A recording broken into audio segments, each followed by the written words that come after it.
एशियाई बाजारों पर ग्लोबल मार्केट से संकेतों पर भी एक बार चर्चा करेंगे और साथ ही आपको बताएंगे आज के लिए खबरों वाले शेयर्स कौन से इंपॉर्टेंट होंगे। ब्रोकरेज हाउस की रिपोर्ट भी एक एक करके आपके सामने होगी और इसी के साथ ही साथ कमोडिटी मार्केट में रणनीति क्या होनी चाहिए इस पर भी आगे चर्चा करेंगे। शुरुआत सबसे पहले कर लेते हैं एशियाई बाजारों से और काफ़ी मिलीजुली शुरुआत आज भी देखने को मिल रही है। गिफ्ट निफ्टी सपाट कारोबार कर रहा है इस वक्त 24,628 के ऊपर के लेवल्स इस वक्त दिखाई दे रहे हैं गिफ्ट निफ्टी में। और अन्य बाजारों पर नजर डालें तो निकाई करीब 180 अंक ऊपर है। कोरिया के बाजार लाल निशान में है। चीन के बाजार देखेंगे तो वो भी लाल निशान में कारोबार कर रहे हैं और हांगकांग के बाजार भी करीब 250 अंकों की कमजोरी के साथ इस वक्त कारोबार हो रहा है। तो काफी मिलीजुली शुरुआत है इस वक्त एशियन मार्केट्स की। और अगर अन्य मार्केट पर नजर डालें तो कल यूएस के मार्केट में हमने शानदार तेजी देखी। डाउ जोन्स में एक बार फिर से रिकॉर्ड लेवल्स आए और S&P 500 में भी रिकॉर्ड लेवल्स के पास क्लोजिंग देखने को मिली। 210 अंकों की तेजी थी कल डाउ जोन्स में और यहां पर बैंक और स्मॉल कैप शेयरों में काफ़ी अच्छी तेजी थी जिससे कि बाजार की तेजी को सपोर्ट मिला।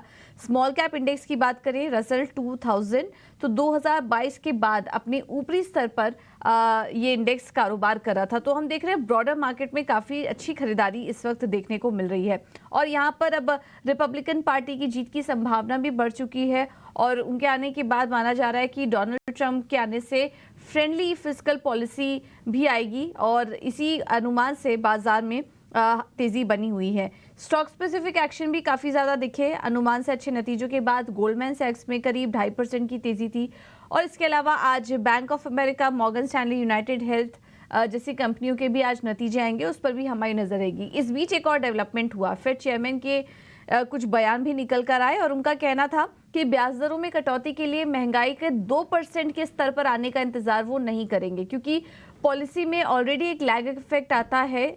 पॉलिसी का असर धीरे धीरे इकोनॉमी पर दिखाई देता है, इस वजह से वो 2% का आने का वेट नहीं करेंगे। अगर उनको ये कॉन्फिडेंस मिला कि महंगाई धीरे धीरे 2% की तरफ प्रोग्रेस कर रही है तो भी शायद वो निर्णय लेने कटौती करने का।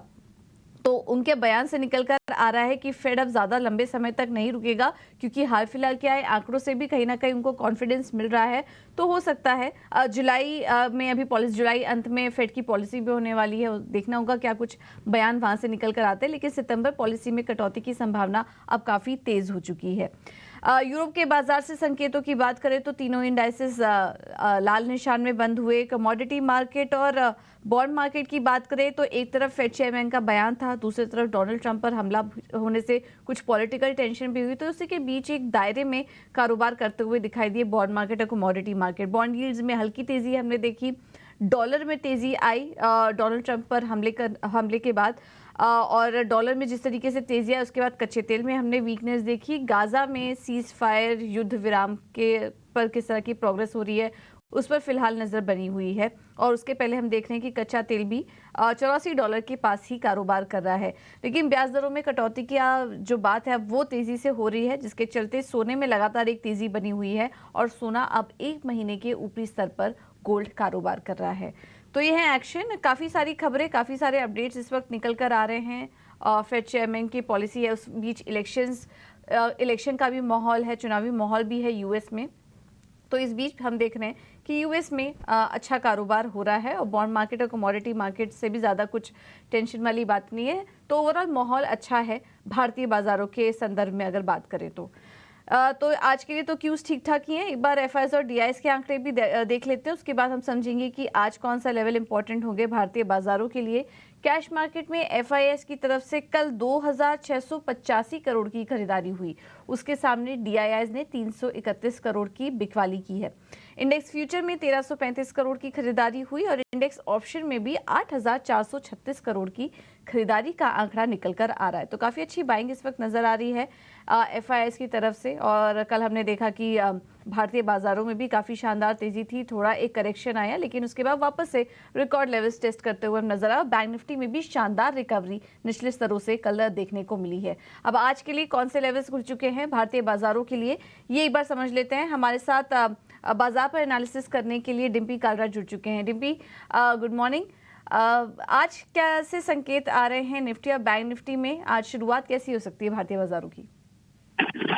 मॉर्निंग पूजा देखिए कल से मार्केट के एक बार देखिए मार्केट टाइम जिसका है, या तो आप देख के वेट करो या तो आप सिस्टम में खड़े रहो, आपको अपने आप अपॉर्चुनिटी आएगी आपके पास, आप उसके अंदर एंटर कर जाना, फिर आपको एग्जिट भी वही करा देगी। तो आपको अपनी ज़्यादा कैलकुलेशन नहीं लगानी है कि बाजार ऐसा हो जाए वैसा हो जाए, बाजार कुछ जैसा होना होगा तो वैसा हो जाएगा, बट आप अपनी ही जगह पर खड़े रहो। ये सारे लेवल पे अचीव करेगा, ये ऊपर के लेवल पे अचीव करेगा तो वापस नीचे के लेवल पे अचीव करेगा, बट आपको अपने हिसाब से पॉजिटिव करना है। और एक और बात अगर आपको कल परसों से लगातार की बात बता रहे हैं कि जब तक आप 24,200 24,000 के नीचे नहीं जाओगे ना, मार्केट एक स्प्रिंग की तरह है, जितना आप दबाओगे उतनी स्पीड से ऊपर आएगा। आपने परसों उसको दबाया था, 100 पॉइंट जब गया था, आप देखोगे 100 से डबल पॉइंट यानी कि 200 से ज्यादा 300 पॉइंट इनफैक्ट वो कवर कर चुका है। तो यही बात मैं आपको बार बार नोटिस कर रहा हूँ। अब आप देखिए बैंक निफ्टी जब एक बार 52,000 के स्प्रिंग की तरह दबा, कल उसने 52,400 500 के आसपास आके क्लोजिंग कर दी। तो ये एक मार्केट उसी तरह का है क्योंकि इसके पीछे लिक्विडिटी है, इसके पीछे एफ का फ्लो है, और मैं बता रहा हूँ एफ का फ्लो फिर से बढ़ गया, अब 1-1.5% फिर से बढ़ा है और 80% अराउंड हो चुका है एफ का फ्लो। पहले 79 हो जाता था, तो 1% और बढ़ा है। रिटेल और डीएस की होल्डिंग में किसी तरह का चेंज नहीं है। अब आते हैं निफ्टी के अंदर एग्जैक्टली कल क्या हुआ, कल लॉन्ग पोजीशन बनी है, डेलिबरेटली लॉन्ग पोजीशन बनी है, उनके लोगों ने सोच समझ के इसमें खरीदारी की है। एक तो आईटी के अच्छे नंबर आए कुल मिला के, उससे क्या हो रहा है कि थोड़ा मूड और माहौल ठीक है क्योंकि सेक्टर चला हुआ नहीं है, उस सेक्टर की वेटेज है, बैंक्स को कवर कर सकता है वो, तो बहुत इंपॉर्टेंट है। और बहुत ही स्ट्रेटेजिकली टाइम पे आईटी के नंबर अच्छे आए हैं, चाहे वो एचएल टेक के हो या वो टीसीएस के हो। तो कुल मिला के एक तो वो मार्केट के अंदर फेवर करवा रहा है। दूसरा पॉइंट अगर आप देखेंगे ना बाजार के अंदर, वो ये है कि हम बहुत दूर नहीं है बजट से, बिजनेस अर्निंग की कोई नेगेटिव खबर अभी तक मार्केट में नहीं है। तो बाजार के अंदर क्या है, धीरे धीरे करके ना पोजिशनिंग अभी हाई हुई है, यानी कि रखी हुई है लोगों ने अपनी पोजिशन को, वो काट नहीं रहे हैं। हो सकता है नियर टू बजट काटे, हो सकता है बजट के बाद काटे कि जब इतना रख ही लिया तो फिर बजट के बाद ही काट देते, तो एक्सपायरी जस्ट बजट के बाद है। तो कल फिर से थोड़ी बहुत लॉन्ग पोजिशन बनी है और करीब 2-2.5% के आसपास ओपन इंटरेस्ट रिड्यूशन हुआ है। तो ओपन इंटरेस्ट जो गिरा था उसके मुकाबले तो कम है, बट फिर भी रेलिवेंट है। और 570 यानी कि 5,70,000 ओपन कॉन्ट्रैक्ट कभी भी निफ्टी के अंदर खड़े हुए हैं। तो अब आपको करना क्या चाहिए, आपको ट्रेडिंग सबसे आना चाहिए जिसके पास टेंशन है, या तो प्रॉफिट बुक कर ले 30% जितना रोज ही आपको बताता हूँ। तो लेवल्स क्या है, तो 24,400 आपका इमीडिएट लेवल है, क्योंकि अब आया हुआ पैसा को जाने मत दो। तो 24,400 प्लस लो, जहाँ तक चलता है वहाँ तक जाने दो, नहीं तो प्रॉफिट बुक कर दो एटलीस्ट 30%। जिनके पास नहीं है उनको 24,200 वापस से वेट करनी चाहिए। अगर वो कहते हैं 200 प्रॉफिट बड़ा डिप है तो फिर आप एक काम करो 24,400 की वेट करो कम से कम, और उसमें 20% से 30% ही मान लेना, ज्यादा नहीं लेना। यानी कि आपको एग्जिट डोर्स होने चाहिए और एंट्री डोर्स होने चाहिए। जब तक एंट्री डोर आएगा नहीं, आप एंट्री करने के लिए आ जाओगे, गलत फंस जाओगे। तो एंट्री डोर है 24,400, 24,200, 24,000, हर 200 पॉइंट के गैप पे है। तो लेकिन पहले कम फिर ज्यादा फिर और ज्यादा, इस तरह से आपको ट्रेड लेना है। दूसरा पॉइंट, इंडेक्स बहुत बड़ा पैसा नहीं बचेगा, ये बात आपको ऑलरेडी पहले भी क्लियर कर चुका हूँ और फिर से रिपीट कर देता हूँ। आप स्टॉक स्पेसिफिक रखिए, ये 4-5 दिन की जो ट्रेडिंग बाकी उसके एक दिन की मुहर्रम की छुट्टी के कारण और भी बाजार बंद है, तो आपके पास जितने भी ट्रेडिंग सेशन बचे हैं 3-4 दिन, उन सेशन के अंदर आप आराम से अपने बजट से रिलेटेड थीम्स चुनिए और उससे जुड़े हुए शेयर को पकड़िए। बहुत बढ़िया चल रहे हैं, ये 3-4 दिन को भी ना गवाइए। इंडेक्स में बहुत बड़ा पैसा आ जाएगा, उसमें मेरे को थोड़ा डाउट है और आपने देख भी लिया है 2-4 दिनों के अंदर ही। दूसरा पॉइंट है, ऑप्शन वालों को थोड़ा सावधानी के साथ ट्रेड करना चाहिए, अभी थोड़ा स्विंग मिलेगा। राइटिंग आती है तो ठीक है, अगर राइटिंग नहीं आती तो कॉल पुट में थोड़ी कम पोजीशन ले।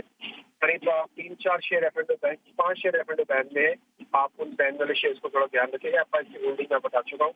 रही बात बैंक निफ्टी की, देखिए बैंक निफ्टी ने भी तो अच्छा मूव किया है और वहाँ पर भी ओपन पर प्रेडिक्शन हुआ, बकायदा लॉन्ग हुआ है। तो मेरे को लग रहा है कि बैंक निफ्टी थोड़ा हील करने के पूरे में और वापस 53,000 आ सकता है। इसलिए आपके पास 2 इंपॉर्टेंट लेवल है, मैं आपके साथ फिर से शेयर कर देता हूँ। 52,200 और 52,000 के नीचे जाने पर ही वापस पीएस की ग्रिप बनेगी। अदरवाइज इनके स्प्रिंग की तरह रहेगा, जैसे 52,200 पे आएगा, इसके नीचे जाएगा फिर वापस उस पर बाउंस कर जाएगा। टारगेट होगा 53,000 का। आपने पोजीशन ले रखी है, आपका टारगेट है 53,000। स्टॉप लॉस आपको लगेगा 52,200 का। और जिनके पास पोजीशन नहीं है वो लेना चाहते थोड़ा वेट कर ले, 52,200 के आसपास अगर आप माल भरेंगे तो ज्यादा ठीक रहेगा। ओके, थैंक यू डिम्पी आपका ये पूरा एनालिसिस करने के लिए। तो लगातार हम आपको बता रहे हैं कि अब से लेकर बजट तक थोड़ा संभल के ट्रेड कीजिए, बजट के पॉइंट ऑफ व्यू से ही अपनी स्ट्रैटेजी बनाइए। ऑप्शन ट्रेडर संभल के ट्रेड करें। लेवल्स आपको बता दिए हैं। बाय ऑन डिप्स का मार्केट है फिलहाल इस वक्त, शॉर्ट करने की गलती ना करें, ये भी आपको बार बार बताया जा रहा है। और बाजार देखिए निचले स्तरों से एक यहाँ पर घूम भी रहा है। बैंक निफ्टी के लिए अहम लेवल्स 52,000 हैं, उसके ऊपर जब तक है आप शॉर्ट मत कीजिए। और निफ्टी के लिए भी आपको अहम लेवल्स बता दिए हैं। और कल हमने देखा कि ऐसे ही कुछ ट्रेड भी हुआ, निचला सर्च हुआ, लेकिन उसके बाद शानदार रिकवरी और वापस से कल रिकॉर्ड लेवल्स हमने लगते हुए देखे मार्केट में। तो यहाँ से लेकर बजट तक के लिए रणनीति का ध्यान रखिए, उसी पर फोकस कीजिए। चलिए आगे बढ़ते हैं। और बाजार पर एक और रणनीति देने के लिए हमारे साथ रेलिगेयर ब्रोकिंग से अजीत मिश्रा भी मौजूद हैं। Ajit ji, thank you so much ET now Swadesh को समय देने के लिए। बताइए आपका क्या नजरिया बन रहा है और आज शुरुआत कैसी देख रहे हैं आप भारतीय बाजारों के लिए? गुड मॉर्निंग पूजा सर। देखिए शुरुआत तो दिख रही है कि थोड़ा फ्लैटिश टोन पे हो सकती है, बिकॉज एक अच्छा मूव आ चुका है आईटी मेजर्स में और उसके बाद थोड़ा सा वहाँ पे हायर लेवल से प्रॉफिट टेकिंग देखने को मिली। बैंकिंग अभी भी थोड़ा साइडवेज टोन को लेके बना हुआ है। बाकी एफएमसीजी मेजर्स, एनर्जी मेजर्स, वहाँ पे एक अच्छा ट्रैक्शन है, बट उसकी वजह से इंडेक्स में कोई मेजर मूव आए वो थोड़ा सा मुझे मुश्किल लगता है अभी। तो यहाँ पे अभी भी मेरी रिकमेंडेशन होगी कि आपको बाय ऑन डिप्स देखना चाहिए। इंट्राडे में करीब 24,450 के पास कोई डिप मिलता है तो वहाँ पे आपको देखना चाहिए लॉन्ग पोजीशन 360 के एक स्टॉप लॉस के साथ 24,650 तक के टारगेट के लिए। बैंकिंग में भी मेरे हिसाब से एक डिप का ही वेट करना चाहिए, करीब 52,150 के पास अगर आपको डिप मिलता है इंट्राडे में तो वहाँ पे आपको लॉन्ग करना चाहिए 52,800 तक के टारगेट्स के लिए 51,750 के एक स्टॉप के साथ। इन बिटवीन मेरे हिसाब से स्टॉक स्पेसिफिक ज्यादा अच्छी अपॉर्चुनिटीज हैं जहाँ पे कि ज्यादा स्ट्रॉन्ग ट्रैक्शन देखने को मिल रहा है और डिसाइसिव मूव। तो वहाँ पे एबीएफआरएल एक next leg of up move के लिए तैयारी कर रहा है। यहाँ पे आप लॉन्ग कर सकते हैं करीब 328 के अराउंड के लेवल्स चल रहे हैं। 323 का एक स्टॉप लॉस रहेगा 338 तक के टारगेट्स के लिए। दूसरा नाम होगा from the banking space SBI का। तो देखिए पीएसयू बैंकिंग स्पेस में ये आउट परफॉर्म कर रहा है और इनफैक्ट प्राइवेट बैंकिंग मेजर्स में भी अभी कुछ खास ट्रैक्शन देखने को नहीं मिल रहा है, बट जिस तरीके से एसबीआई में एक अप मूव देखने को मिल रहा है ये इंडिकेशन है कि ये आउट परफॉर्मेंस कंटिन्यू रहेगी। 915 तक के लेवल्स यहाँ पे आपको देखने को मिल सकते हैं। तो 862 के स्टॉप लॉस के साथ एसबीआई को भी आप लॉन्ग कर सकते हैं। ओके तो आज सपाट शुरुआत हो सकती है, थोड़ी फ्लैटिश शुरुआत तो हो सकती है बाजार की। बाजार को एक बार खुलने दें, उसके बाद रणनीति बनाएं। और स्टॉक स्पेसिफिक की बात करें तो एसबीआई यहाँ पर आज तेजी दिख सकती है। कल सरकारी बैंकों में शानदार मोमेंटम भी था, उस मोमेंटम को प्ले कीजिए। आज भी एसबीआई में 915 के लक्ष्य के लिए, Aditya Birla fashion and retail 338 के लक्ष्य के लिए आप तेजी करके चल सकते हैं। चलिए अब आगे बढ़ते हैं, एक छोटे से ब्रेक के लिए यहाँ पर रुके। आपका स्वागत है और चलिए अब बात करते हैं खबरों वाले शेयर्स की और नतीजों की। शरद है हमारे साथ पूरा अपडेट लेकर। शरद गुड मॉर्निंग। सबसे पहले नतीजों से शुरुआत कीजिए। कल बाजार बंद होने के बाद कौन कौन से अहम नंबर्स आए? जी बिल्कुल, गुड मॉर्निंग पूजा। तो सबसे पहले मैं बात करूंगा अर्निंग्स के। तो जियो फाइनेंशियल सर्विसेज के नंबर्स की बात करें तो largely inline set of numbers आए थे, फ्लैटिश नंबर्स आए हैं इनके ग्रोथ के हिसाब से। अगर रेवेन्यू पैट ले लीजिए, लेकिन जो बाजार को एक्स्ट्रा इन्फॉर्मेशन जो मिली है, स्पेशली जो उनके साथ जेवी हो रही है ब्लैक रॉक के साथ, वहाँ पे उन्होंने कहा कि की लीडरशिप अब आइडेंटिफाई हो चुकी है और उन्होंने जो है डिवाइस फाइनेंसिंग और लोन अगेंस्ट म्यूचुअल फंड ये भी लॉन्च कर दिया है। बाकी अलग अलग कैटेगरीज में भी जो है ओवरऑल अच्छी न्यूज़ फ्लोज देखने मिल रही है कि उनकी जो है स्टेटस अपडेट्स जो है जिस तरह बोलते हैं वो जियो फाइनेंशियल सर्विसेज दे रहा है। एंजल वन की बात करें तो ईयर ऑन ईयर बेसिस और सीक्वेंशियली दोनों ही बेसिस पे नंबर स्ट्रॉन्ग आए हैं। रेवेन्यू पैट में भी एक अच्छी ग्रोथ देखने मिली है। एंड ऑफ कोर्स बहुत सारी एक्शन आपको वायदे बाजार में देखने मिली थी, स्पेशली जो आपका जून का क्वार्टर में आया तो उसका रिफ्लेक्शन जो है हमको ब्रोकिंग कंपनीज के नंबर्स में भी दिख रहा है। स्टायरेनिक्स परफॉर्मेंस यहाँ पे भी नतीजे स्ट्रॉन्ग आए हैं। नेट प्रॉफिट 90% लगभग बढ़ गया है ईयर ऑन ईयर बेसिस पे और रेवेन्यू में भी एक अच्छी उछाल लगभग 30% का आया है। और हमने आपको पहले भी बताया था कि मार्की इन्वेस्टर ने भी एंट्री लिया है जून के आपके क्वार्टर में भी, तो वो शेयर होल्डिंग पैटर्न में भी उनका नाम आ गया था। हाथसुन एग्रो प्रोडक्ट के नतीजे बहुत स्ट्रॉन्ग आए हैं। नेट प्रॉफिट देखा जाए तो लगभग 63% ईयर ऑन ईयर बेसिस पे बढ़ा है। वही मार्जिन्स की बात करें तो यहाँ पे लगभग 290 बेसिस पॉइंट्स का ओवरऑल ग्रोथ आया है। ये इंपॉर्टेंट स्टॉक इसलिए है क्योंकि जो डेयरी स्टॉक्स की जो ट्रेंड हमने ईटी नाउ स्वदेश में पकड़ी थी, वहाँ पे जो है नंबर्स जो है अब दिखने लग रहे हैं। और इम्पॉर्टेंटली जो वैल्यू एडेड सेगमेंट होते हैं डेयरी कंपनीज की, वहाँ पे भी स्ट्रेंथ जो है मैनेजमेंट कमेंट्री में देखने मिल रही है। स्पाइसजेट के लेकिन नतीजे की बात करें तो largely weak set of numbers आए हैं। यहाँ पे लॉसेस थोड़ी बढ़ गई है ईयर ऑन ईयर बेसिस पे, बट इम्पॉर्टेंटली कंपनी की कमेंट्री आई है कि वो फंड रेज पे भी जो है फोकस करने वाले हैं, तो इस स्टॉक को ज़रूर फोकस में रखिएगा। तो ये अहम अर्निंग्स हैं जहाँ पे ओवरऑल आज एक्शन देखने मिल सकता है। ठीक है, तो ये हैं आज के लिए अर्निंग्स। स्पाइसजेट कल 7% ऊपर था नतीजों के पहले, लेकिन आज नतीजे काफ़ी कमज़ोर हैं, तो आज इसका रिएक्शन आ सकता है। और हैट्सन एग्रो काफ़ी स्ट्रॉन्ग नंबर्स, उस पर भी नज़र रखिए। एंजल वन के भी नंबर्स काफ़ी अच्छे आए, तो उसका भी आज रिएक्शन हम स्टॉक पे देख सकते हैं। शरद, इसके अलावा खबरों वाले शेयर्स भी बताइए। जी बिल्कुल, खबरों वाले शेयर्स में बात करें तो सबसे पहले वेदांता आता है। उनका लगभग 6,700 करोड़ का QIP खुल चुका है और जो QIP का इंडिकेटिव प्राइस है वो लगभग 4.5% के जो है डिस्काउंट पे मार्केट प्राइस से चल रहा है। अब याद है कि जो फंड होगा जो ये रेस करेंगे ऑलमोस्ट 4.1% इक्विटी को बेच के, उसको जो है प्रीपेमेंट करने के लिए डेट को लेके उसके लिए यूज़ करने वाले हैं। जी के लिए भी पॉजिटिव न्यूज़ है। अब शेयर होल्डर्स ने भी अप्रूव कर दिया 2,000 करोड़ रेस करने के लिए वाया इश्यू ऑफ सिक्योरिटीज़ यानी कि इक्विटी के माध्यम के ज़रिए। आज टेलीकॉम कंपनीज फोकस में रहेंगे। यहाँ पे खबर है कि जो सुप्रीम कोर्ट है आज या कल में जो है अर्जेंटली क्यूरेटिव पिटिशन जो पहले की कोर्ट ऑर्डर थी AGR ड्यूज़ के अगेंस्ट वो सुन सकती है। अब नेट देखा जाए तो वोडाफोन आइडिया ज़्यादा फोकस में रहेगा टेलीकॉम स्टॉक्स के लिए, क्योंकि यहाँ पे भी रिपोर्ट्स आ रही है कि वो एक्सपेक्ट कर रहे हैं कि डेट फंडिंग उनको मिल सकता है आगे जाते हुए, और जहाँ पे जो पोटेंशियल लेंडर्स है उनको भी थोड़ी क्लैरिटी मिल जाएगी। जो AGR ड्यूज़ है लगभग 60-70 हज़ार करोड़ का वोडाफोन आइडिया का, तो वो एक्सपेक्ट कर रहे हैं कि उसमें कुछ माफ़ी देखने मिली, और एस्टिमेट्स आ रहे हैं कि वो 50% से ज़्यादा का जो है माफ़ी AGR ड्यूज़ में देखने मिल सकता है। तो ऑफकोर्स वोडाफोन आइडिया के लिए पॉजिटिव न्यूज़ फ्लो है ही, और टेलीकॉम स्टॉक्स के लिए भी अहम ट्रिगर आज के दिन के ट्रेड में है। लुपिन अपनी US की जो हेल्थ स्पेशलिटी बिजनेस है वुमेन प्रोडक्ट्स को लेके, उसकी बिकवाली कर रही है एवोम बायोसाइंस को, जो एक फार्मा प्लेयर है US में, और इसका टोटल वैल्यू आता है 702 करोड़ रुपए का। तो लुपिन में भी आज तेज़ी देखने मिल सकती है।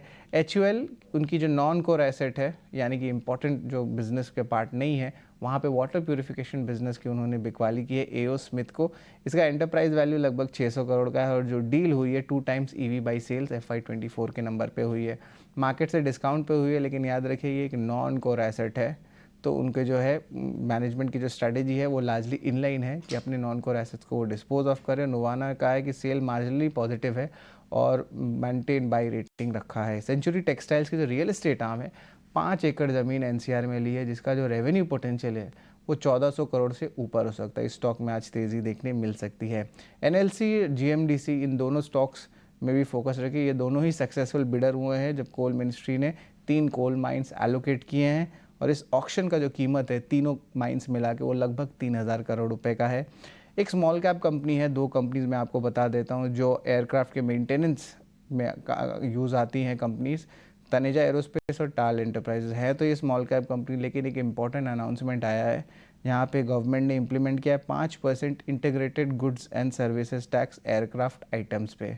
तो इसके कारण जो है एक रैशनलाइजेशन हो रहा है, तो एक टाइप से एक positive sentiment flow in stocks में देखने मिल सकता है।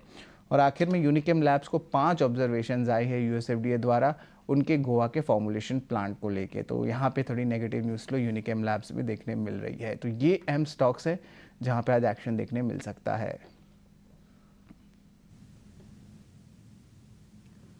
ठीक है, थैंक यू शरद ये पूरा अपडेट देने के लिए। तो आज खबरें भी काफ़ी ढेर सारी हैं, और आज भी फार्मा स्टॉक्स से जुड़ी कुछ खबरें निकल कर आ रही हैं, HUL से जुड़ी भी खबर है, तो उस पर आप नज़र रखिए। थैंक यू शरद आपका ये पूरा अपडेट देने के लिए। अब बात करते हैं ब्रोकरेज रिपोर्ट की। हमारे साथ गौरव जुड़ चुके हैं पूरा अपडेट लेकर। गौरव, गुड मॉर्निंग, बताइए। जी हाँ, तो आज सबसे पहले शुरुआत करते हैं भारतीय हेक्साकॉम के साथ, क्योंकि JP मॉर्गन ने यहाँ पे बाय रेटिंग के साथ इनिशिएट किया है और टारगेट प्राइस दिया है 1280 रुपीज़ का। उनका मानना यह है कि अगर हम इंडियन मार्केट्स की बात करें तो काफ़ी अच्छा मार्केट है भारतीय हेक्साकॉम के लिए, और इसी के चलते कहीं पे अगर टैरिफ रिपेयर की बात करें तो उसकी वजह से कहीं पे 20% का CAGR ग्रोथ जो है हमें इस कंपनी में देखने को मिल सकता है। आगे जाके उनका मानना यह भी है कि कहीं पे अगर ARPU की बात करें तो वो पीयर्स से भी ज़्यादा स्ट्रॉन्ग है, और एक ग्रोथ का एक टेलविंड भी है कंपनी में जो कि आगे जाके उसको हेल्प करेगा। और इसी के साथ साथ उनका मानना यह है कि कहीं पे बेस्ट इंडियन टेलीकॉम रिपेयर जो है वो इस कंपनी में हमें देखने को मिल सकता है, और इसीलिए उनका एक बुलिश व्यू यहाँ पे बनते हुए हमें देखने को मिल रहा है।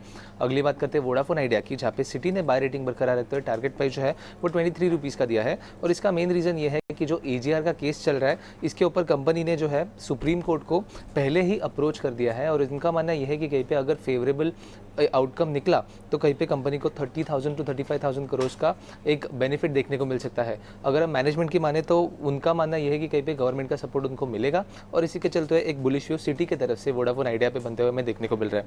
अगली बात करते हैं HDFC लाइफ की, जहाँ पे हमें देखा कि कल रिजल्ट्स आए थे और इसी के बाद गोल्डमैन सैक्स ने जो है बाय रेटिंग बरकरार रखते हुए टारगेट प्राइस जो है वो बढ़ा के 765 रुपीज़ का किया है। अगर हम रिजल्ट्स की बात करें तो कहीं पे इनलाइन रिजल्ट्स देखने को मिले थे। यूलिप प्रोडक्ट्स के वजह से कहीं पे हमें सेविंग्स में ग्रोथ देखने को मिला और इसी के आगे उनका मानना यह है कि कहीं पे रिटेल में जो सेगमेंट है वो आगे जाके भी ग्रो करता रहेगा कंपनी के लिए। और आखिर में बात करते हैं वरुण बेवरेजेस की, जहाँ पे मॉर्गन स्टैनली ने ओवरवेट रेटिंग बरकरार रखते हुए टारगेट प्राइस जो है वो 70,101 रुपीज़ का दिया है, क्योंकि उनका मानना यह है कि कहीं पे अगर कंपनी की बात करें तो अफ्रीका में कंपनी एक्सपांड करते जा रही है। इसकी वजह से एक अच्छा प्रोफाइल हमें रेवेन्यू का अफ्रीकन रीजन से हमें देखने को मिल सकता है कंपनी की तरफ से। और इसी के साथ साथ अगर हम फूड बिजनेस की बात करें तो वहाँ पे मार्जिन्स भी काफ़ी अच्छा है, तो एक ओवरऑल बेनिफिट जो है वो हमें कंपनी को आगे जाके देखने को मिल सकता है। तो ब्रोकरेजेस की तरफ से इन सब कंपनीज पे एक स्ट्रॉन्ग व्यू आते हुए हमें देखने को मिल रहा है और आगे जाके हमारी भी नज़र इन सब कंपनीज पे बनी रहेगी। ओके, थैंक यू गौरव, ये पूरी जानकारी देने के लिए। तो आज भारतीय हेक्साकॉम फोकस में रह सकता है। कवरेज शुरू की है JP मॉर्गन ने, ओवरवेट की रेटिंग के साथ 1280 का लक्ष्य दिया है, तो आज इस स्टॉक पर ज़रूर नज़र रखिए। उसके अलावा अन्य टेलीकॉम स्टॉक्स की बात करें तो वोड आइडिया भी आज फोकस में रह सकता है। अपोलो टायर्स, HDFC लाइफ जैसे स्टॉक्स भी आज के ट्रेड में फोकस में रहेंगे ब्रोकरेज रिपोर्ट के चलते। चलिए अब बात करते हैं कमोडिटी मार्केट की। हमारे साथ फोन लाइन पर वंदना भारती जुड़ चुकी हैं SMC ग्लोबल सिक्योरिटी से। Vandana, thank you so much ET now Swadesh को समय देने के लिए। बताइए आज क्या रणनीति अपनाएं कमोडिटी मार्केट में? जी पूजा, गुड मॉर्निंग। आज के दिन में थोड़ा सा हो सकता है कि हल्का सा एक गैप अप ओपनिंग देखिए यहाँ पे, या थोड़ी सी यहाँ पे बढ़त के साथ मार्केट खुले, लेकिन मुझे लग रहा है कि अब सिल्वर में एक जो डाउन साइड है वो भी इंटैक्ट है यहाँ पे, तो मेरे ख्याल से यहाँ पे सेलिंग साइड में ही रहना चाहिए। सिल्वर में 92,600 के करीब सेलिंग इनिशिएट करना चाहिए, 92,000 का टारगेट रखना होगा, स्टॉप लॉस लगाना होगा 92,900 का। सिमिलरली मुझे लग रहा है कि गोल्ड और सिल्वर दोनों ही यहाँ पे बुल रन नहीं है, लेकिन एक हल्का करेक्शन यहाँ पे है और बाइंग भी कमी करनी चाहिए। तो गोल्ड में मुझे लग रहा है कि एक करेक्शन आ सकता है और 73,200 नीचे की तरफ प्राइसेस आ सकते हैं। तो दोनों ही कमोडिटी में मुझे लग रहा है ओवरऑल एक तेजी है, लेकिन आज के दिन में थोड़ा सा करेक्शन देखने को मिल सकता है।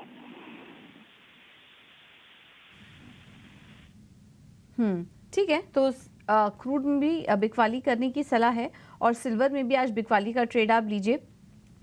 यहाँ पर क्रूड की बात करें तो 6,800 के लक्ष्य आ सकते हैं और सिल्वर में 92,000 के टारगेट के लिए आप बिकवाली करके चल सकते हैं।